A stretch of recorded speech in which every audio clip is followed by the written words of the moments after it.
نافع نے خبر دی کہ عبداللہ بن عمر رضی اللہ تعالیٰ عنہ کہتے تھے کہ جب مسلمان ہجرت کر کے مدینہ پہنچے تو وقت مقرر کر کے نماز کے لیے آتے تھے، اس کے لیے اذان نہیں دی جاتی تھی۔ ایک دن اس بارے میں مشورہ ہوا، کسی نے کہا نصارہ کی طرح 1 گھنٹہ لے لیا جائے، اور کسی نے کہا کہ یہودیوں کی طرح نرسنگا بگل بنا لو، اس کو پھونک دیا کرو۔ لیکن حضرت عمر رضی اللہ تعالیٰ عنہ نے فرمایا کہ کسی شخص کو کیوں نہ بھیج دیا جائے جو نماز کے لیے پکار دیا کرے۔ اس پر حضرت صلی اللہ علیہ وسلم نے اسی رائے کو پسند فرمایا اور بلال سے فرمایا کہ بلال اٹھ اور نماز کے لیے اذان دے۔ ابو ہریرہ رضی اللہ تعالیٰ عنہ سے روایت ہے کہ نبی صلی اللہ علیہ وسلم نے فرمایا، جب نماز کے لیے اذان دی جاتی ہے تو شیطان بھاگتا ہوا بڑی تیزی کے ساتھ پیٹھ موڑ کر بھاگتا ہے تاکہ اذان کی آواز نہ سن سکے، اور جب اذان ختم ہو جاتی ہے تو پھر واپس آ جاتا ہے، لیکن جو ہی تکبیر شروع ہوئی وہ پھر پیٹھ موڑ کر بھاگتا ہے۔ جب تکبیر بھی ختم ہو جاتی ہے تو شیطان دوبارہ آ جاتا ہے اور نمازی کے دل میں وسوسے ڈالتا ہے، کہتا ہے کہ فلاں بات یاد کر، فلاں بات یاد کر۔ ان باتوں کی شیطان یاد دہانی کراتا ہے جن کا اسے خیال بھی نہ تھا، اور اس طرح اس شخص کو یہ بھی یاد نہیں رہتا کہ اس نے کتنی رکعتیں پڑھی ہیں۔ حضرت انس رضی اللہ تعالیٰ عنہ سے روایت ہے، انہوں نے نبی کریم صلی اللہ علیہ وسلم سے کہ جب نبی کریم صلی اللہ علیہ وسلم ہمیں ساتھ لے کر کہیں جہاد کے لیے تشریف لے جاتے تو فوراً ہی حملہ نہیں کرتے تھے، صبح ہوتی اور پھر آپ انتظار کرتے، اگر اذان کی آواز سن لیتے تو حملے کا ارادہ ترک کر دیتے، اور اگر اذان کی آواز نہ سنائی دیتی تو حملہ کرتے تھے۔ انس نے کہا کہ ہم خیبر کی طرف گئے اور رات کے وقت وہاں پہنچے۔ صبح کے وقت جب اذان کی آواز نہیں سنائی دی تو آپ اپنی سواری پر بیٹھ گئے اور میں ابو طلحہ کے پیچھے بیٹھ گیا۔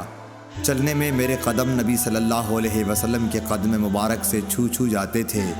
انس نے کہا کہ خیبر کے لوگ اپنے ٹوکروں اور کدالوں کو لیے ہوئے اپنے کام کاج کو باہر نکلے تو انہوں نے رسول کریم صلی اللہ علیہ وسلم کو دیکھا اور چلا اٹھے کہ محمد واللہ محمد صلی اللہ علیہ وسلم پوری فوج سمیت آ گئے۔ انس نے کہا کہ جب نبی صلی اللہ علیہ وسلم نے انہیں دیکھا تو آپ نے فرمایا، اللہ اکبر اللہ اکبر، خیبر پر خرابی آ گئی۔ بے شک جب ہم کسی قوم کے میدان میں اتر جائیں تو ڈرائے ہوئے لوگوں کی صبح بری ہوگی۔ امام مالک نے سمی سے جو ابو بکر عبد الرحمن بن حارث کے غلام تھے خبر دی، انہوں نے ابو صالح ذکوان سے، انہوں نے حضرت ابو ہریرہ رضی اللہ تعالی عنہ سے کہ حضرت صلی اللہ علیہ وسلم نے فرمایا کہ اگر لوگوں کو معلوم ہوتا کہ اذان کہنے اور نماز پہلی صف میں پڑھنے سے کتنا ثواب ملتا ہے، پھر ان کے لیے قرعہ ڈالنے کے سوائے اور کوئی چارہ نہ باقی رہتا تو البتہ اس پر قرعہ اندازی ہی کرتے، اور اگر لوگوں کو معلوم ہو جاتا کہ نماز کے لیے جلدی آنے میں کتنا ثواب ملتا ہے تو اس کے لیے ایک دوسرے سے آگے بڑھنے کی کوشش کرتے، اور اگر لوگوں کو معلوم ہو جاتا کہ عشاء اور صبح کی نماز کا ثواب کتنا ملتا ہے تو ضرور چوتڑوں کے بل گھسٹتے ہوئے ان کے لیے آتے۔ ابو عثمان عبد الرحمن نہدی نے عبداللہ بن مسعود سے روایت کیا ہے، انہوں نے نبی کریم صلی اللہ علیہ وسلم سے کہ آپ نے فرمایا کہ بلال کی اذان تمہیں سحری کھانے سے نہ روک دے کیونکہ وہ رات رہے سے اذان دیتے ہیں، یا یہ کہا کہ پکارتے ہیں تاکہ جو لوگ عبادت کے لیے جاگے ہیں وہ آرام کرنے کے لیے لوٹ جائیں، اور جو ابھی سوئے ہوئے ہیں وہ ہوشیار ہو جائیں، کوئی یہ نہ سمجھ بیٹھے کہ فجر یا صبح صادق ہو گئی۔ اور آپ نے اپنی انگلیوں کے اشارے سے طلوع صبح کی کیفیت بتائی، انگلیوں کو اوپر کی طرف اٹھایا اور پھر آہستہ سے انہیں نیچے لائے، اور پھر فرمایا کہ اس طرح فجر ہوتی ہے۔ حضرت ظہیر راوی نے بھی شہادت کی انگلی ایک طرف رکھی، پھر انہیں دائیں بائیں جانب پھیلا دیا۔ مالک بن حویرث نے بیان کیا کہ ہم نبی کریم صلی اللہ علیہ وسلم کی خدمت اقدس میں حاضر ہوئے،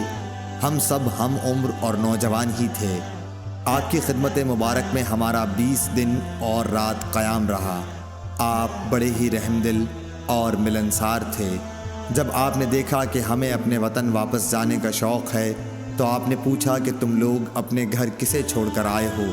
ہم نے بتایا۔ پھر آپ نے فرمایا کہ اچھا، اب تم اپنے گھر جاؤ اور ان گھر والوں کے ساتھ رہو اور انہیں بھی دین سکھاؤ اور دین کی باتوں پر عمل کرنے کا حکم کرو۔ مالک نے بہت چیزوں کا ذکر کیا جن کے متعلق ابو ایوب نے کہا کہ ابو قلابہ نے یوں کہا،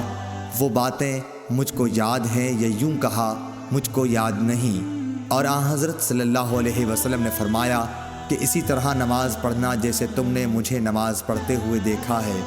اور جب نماز کا وقت آ جائے تو کوئی ایک اذان دے اور جو تم میں سب سے بڑا ہو وہ نماز پڑھائے، بشرطے کہ وہ قرآن شریف اور طریقہ نماز و امامت جانتا ہو۔